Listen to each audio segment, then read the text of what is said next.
Bonjour à tous, bienvenue dans cette nouvelle session de In Studio.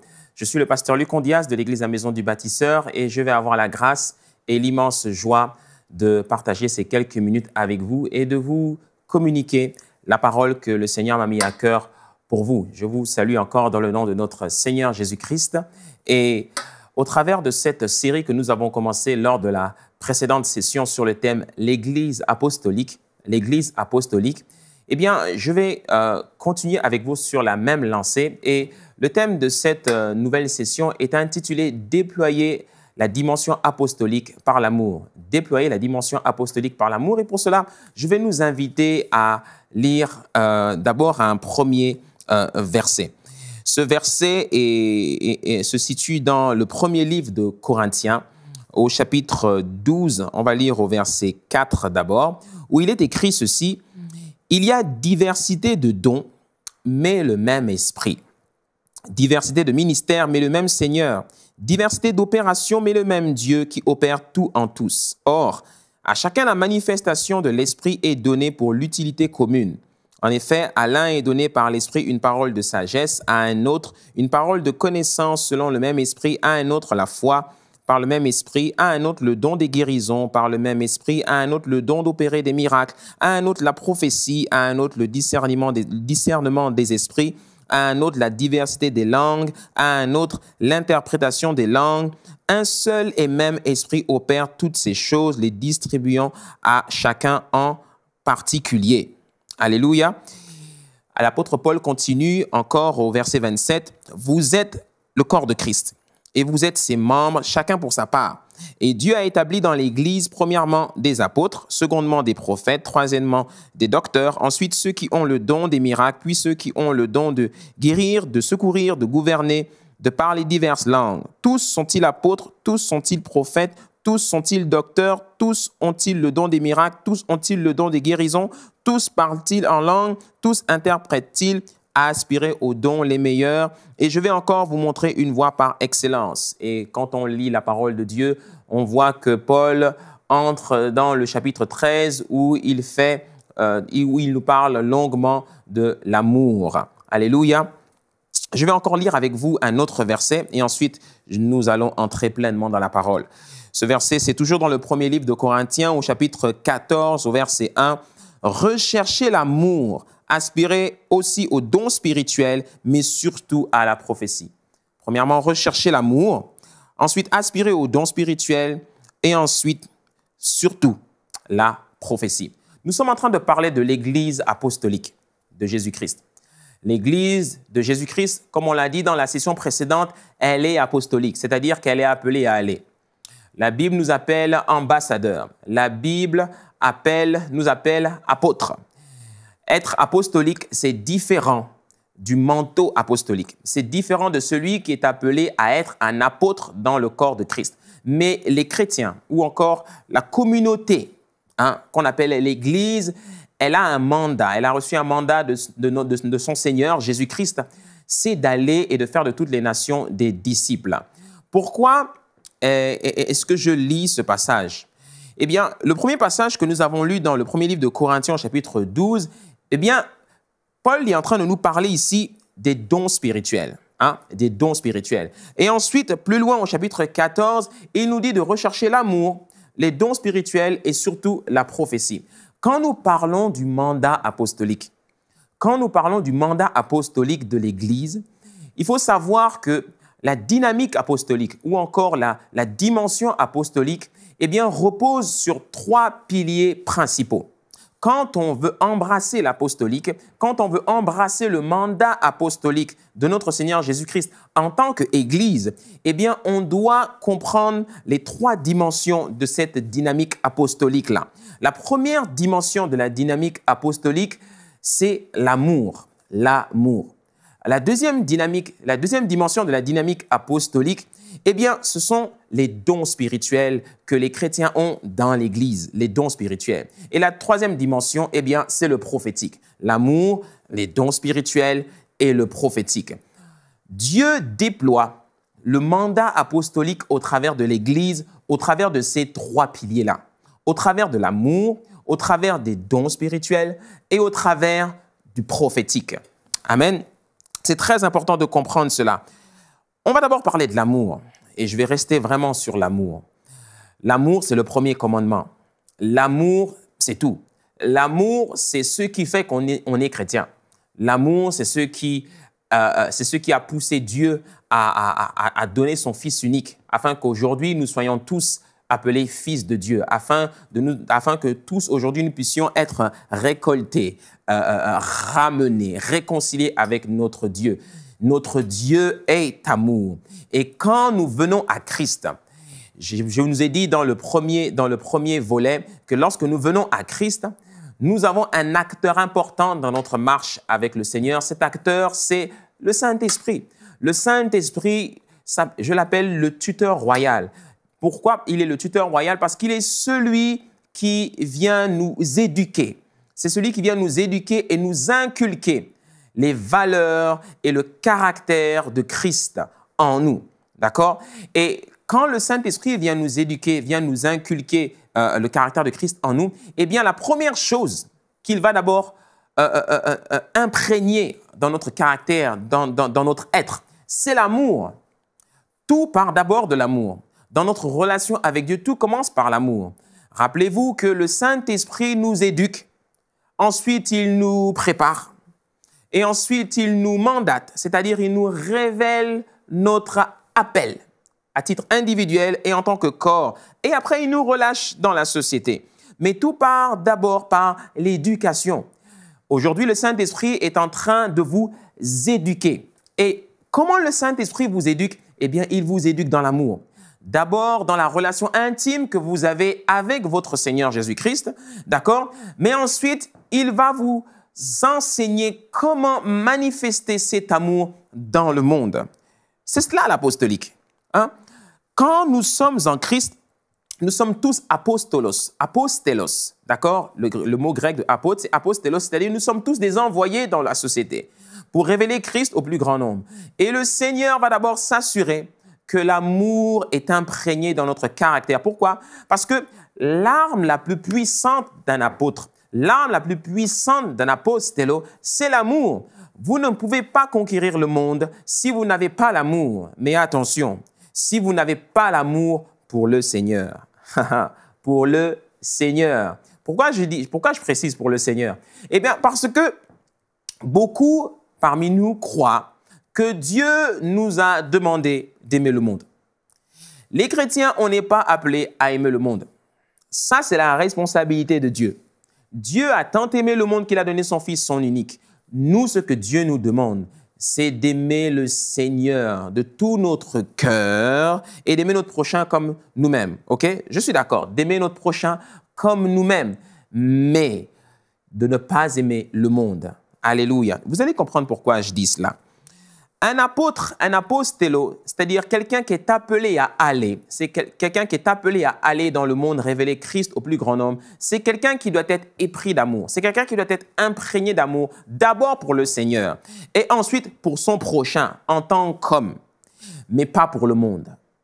Le monde, Dieu l'a aimé. Le monde, c'est le cosmos, du grec cosmos, c'est-à-dire l'ensemble des systèmes, l'ensemble des mœurs et des valeurs qui constituent le monde.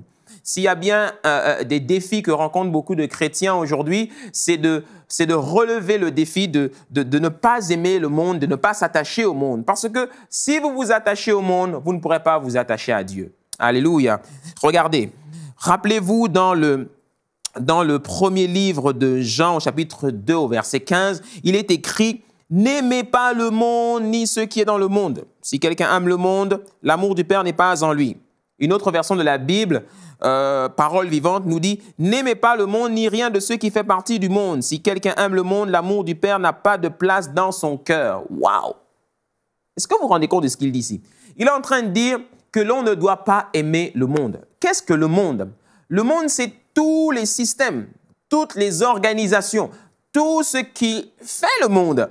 Dieu dit de ne pas aimer cela. Mais on doit aimer notre prochain, c'est-à-dire la dimension humaine d'une personne, on doit l'aimer comme nous-mêmes, mais on ne doit pas s'attacher au monde. Ainsi, quand on va dans le monde en tant qu'Église, On peut conquérir le monde, on peut intercéder pour le monde, on peut révéler Christ au monde si on n'a pas d'amour pour lui, mais pour notre Seigneur. On peut prêcher l'évangile avec zèle aux êtres humains parce qu'on les aime comme nous-mêmes et on veut qu'ils soient sauvés. Mais on ne doit pas développer un amour pour le monde. Un apostello, un apôtre, c'est comme ça qu'il doit penser. Parce que c'est un soldat. C'est un soldat envoyé dans la société et envoyé dans cette société pour gagner le plus grand nombre à Christ, mais pas pour se laisser séduire par ce monde. C'est très important. Donc l'amour est la première dimension de l'apostolique. C'est la première dimension de l'apostolique et on doit être épris de cet amour-là pour notre Seigneur. Et c'est cet amour-là qui va nous, pour notre Seigneur, qui va nous conduire, qui va nous pousser à poser des actions, qui va nous pousser à aller vers les gens, qui va nous pousser à poser des œuvres. Rappelez-vous que les hommes voient vos bonnes œuvres et qu'ils rendent gloire à votre Père qui est dans les cieux. Amen. Il y a deux types d'amour que j'identifie. J'identifie l'amour hypocrite. L'amour hypocrite qui est la marque des disciples du monde, c'est-à-dire de ceux qui ont embrassé le monde, de ceux qui ne connaissent pas Dieu, de ceux qui disent qu'ils aiment des lèvres, mais dans les actes, ils ne le montrent pas. Lisons par exemple le livre de Marc, chapitre 12, au verset 28. Un des scribes qui les avait entendus discuter, sachant que Jésus avait bien répondu aux Sadducéens, s'approcha et lui demanda « Quel est le premier de tous les commandements ?» Jésus répondit « Voici le premier. Écoute Israël, le Seigneur notre Dieu est l'unique Seigneur et tu aimeras le Seigneur ton Dieu de tout ton cœur, de toute ton âme, de toute ta pensée, de toute ta force. Voici le second. Tu aimeras ton prochain comme toi-même. Il n'y a pas d'autre commandement plus grand que cela. » Le scribe lui dit « Bien, maître, tu as dit avec vérité que Dieu est unique et qu'il n'y en a point d'autre que lui. Et que l'aimer de tout son cœur, de toute sa pensée, de toute son âme et de toute sa force, et aimer son prochain comme soi-même, c'est plus que tous les holocaustes et les sacrifices. » Jésus, voyant qu'il avait répondu avec intelligence, lui dit « Tu n'es pas loin du royaume de Dieu. » Et personne n'osa plus lui proposer des questions. Alléluia. Donc, tu aimeras ton prochain comme toi-même. Un apostello, quelqu'un qui est envoyé dans la société. Le Saint-Esprit va te préparer. Le Saint-Esprit va d'abord t'éduquer à aimer ton Seigneur et à aimer ton prochain comme toi-même. C'est parce que tu seras épris d'amour que tu pourras faire des exploits avec Dieu dans la société. Si tu n'es pas épris d'amour pour ton Seigneur, tu ne pourras pas faire d'exploits avec lui dans la société. Alléluia. Mais il ne faut pas aimer comme les gens du monde aiment. Les gens du monde ont un amour hypocrite.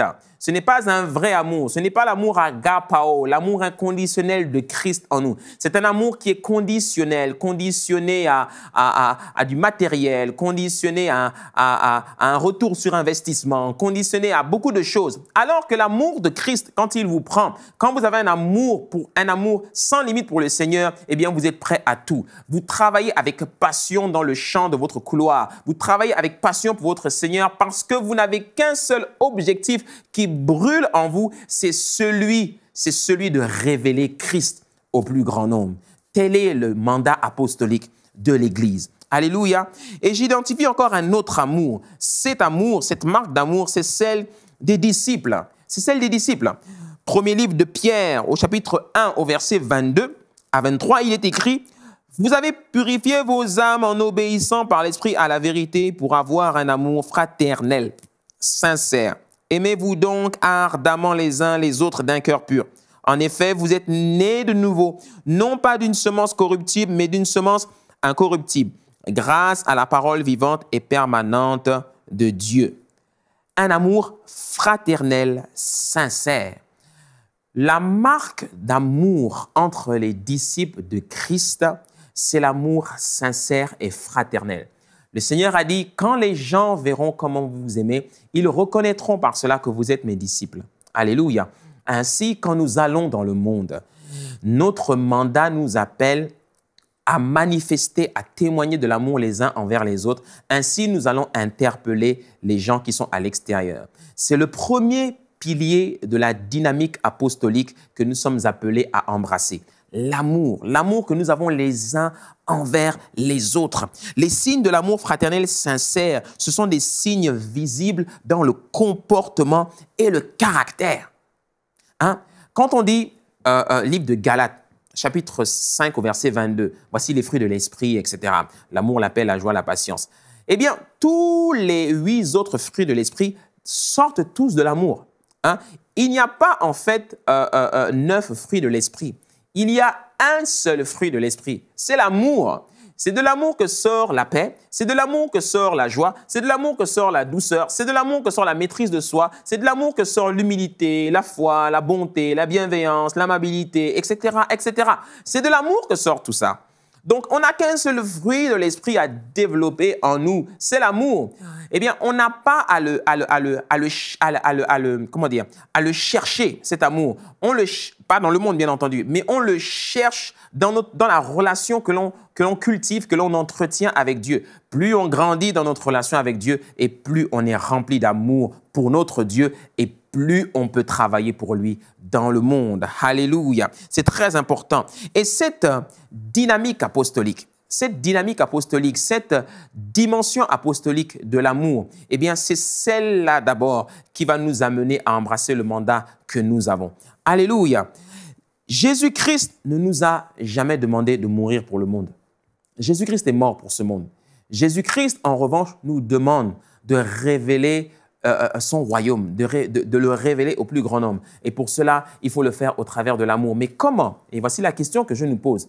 Comment peut-on révéler Christ? Ou encore, comment peut-on révéler l'amour de Christ au monde? Comment est-ce qu'on peut faire cela? Comment est-ce qu'on peut faire cela? Eh bien, pour cela, je vais nous inviter à relire ce passage. À relire ce passage de Matthieu, chapitre 5, au verset 13. Hein? Il dit, « Vous êtes le sel de la terre. Mais si le sel perd sa saveur, avec quoi la lui rendra-t-on? Il ne sert plus qu'à être jeté dehors et foulé aux pieds par les hommes. Vous êtes la lumière du monde. » Waouh!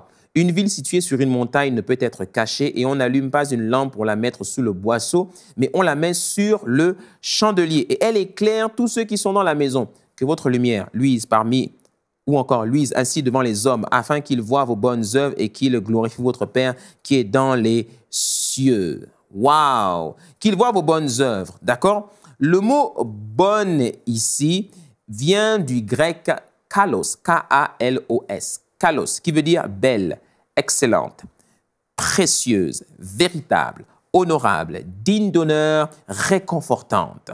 Et œuvre vient du grec ergon, qui veut dire vos affaires ou encore vos emplois, vos entreprises, vos actions ou vos actes. Donc, il est en train de dire quoi? Il est en train de dire que les hommes voient vos belles, vos excellentes affaires, vos précieuses entreprises, vos précieuses actions, vos véritables et honorables actes ou encore actions, qu'ils voient vos affaires, qu'ils voient vos entreprises, qu'ils voient en gros tout ce que vous faites.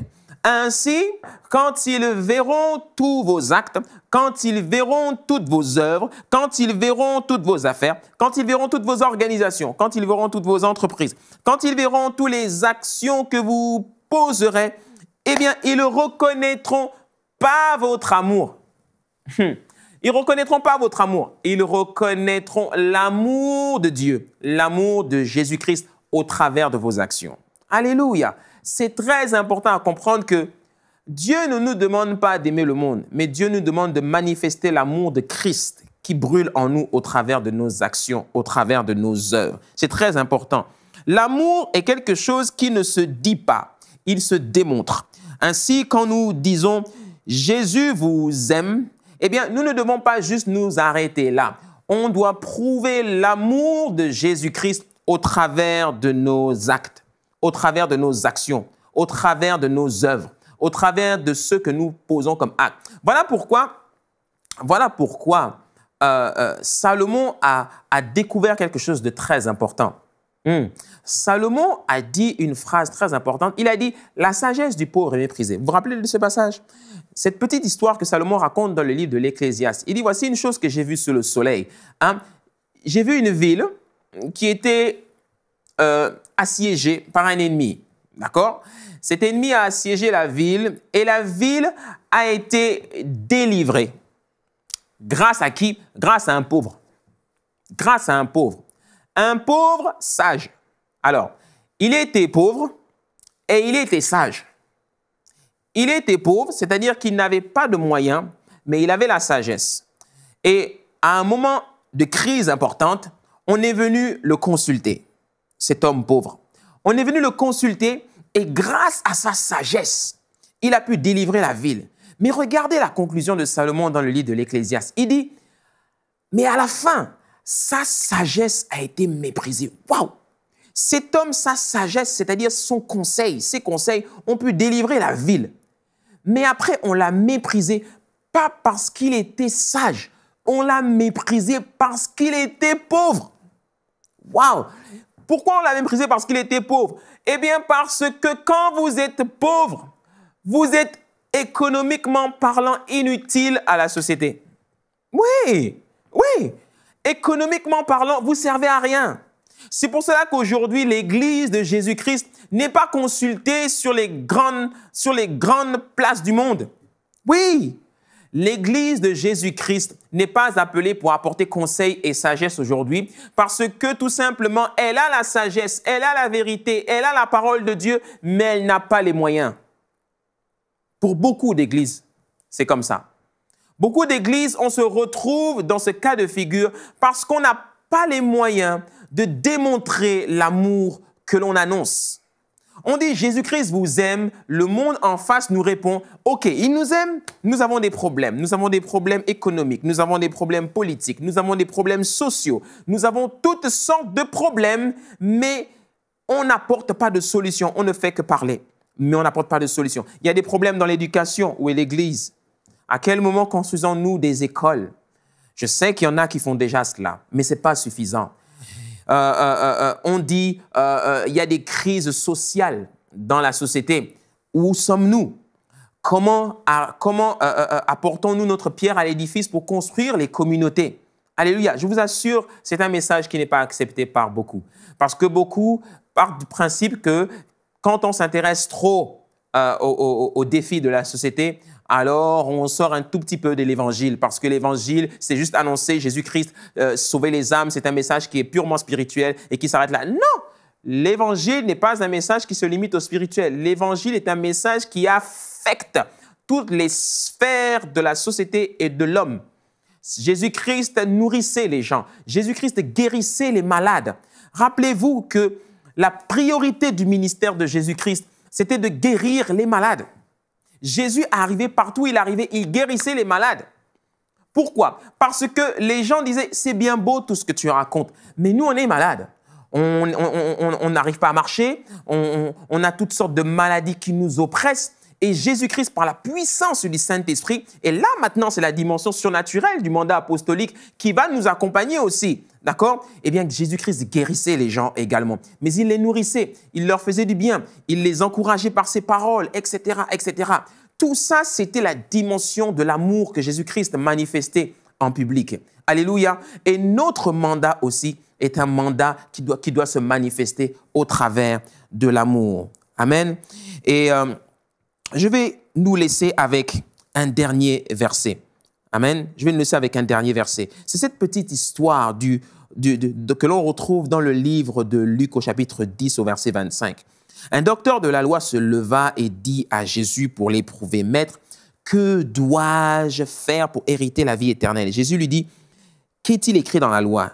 Qui lis-tu » Il répondit, « Tu aimeras le Seigneur ton Dieu de tout ton cœur, de toute ton âme, de toute ta force et de toute ta pensée, et ton prochain comme toi-même. Tu as bien répondu, lui dit Jésus. Fais cela et tu vivras. » Mais lui, voulant se justifier, dit à Jésus, « Et qui est mon prochain ?» Jésus reprit la parole et dit, « Un homme descendait de Jérusalem à Jéricho. Il tomba au milieu des brigands qui le dépouillèrent, le chargèrent de coups et s'en allèrent le laissant à demi-mort. Un sacrificateur qui, par hasard, descendait par le même chemin, ayant vu cet homme, passa outre. Un lévite qui arriva aussi dans ce lieu, l'ayant vu, passa outre.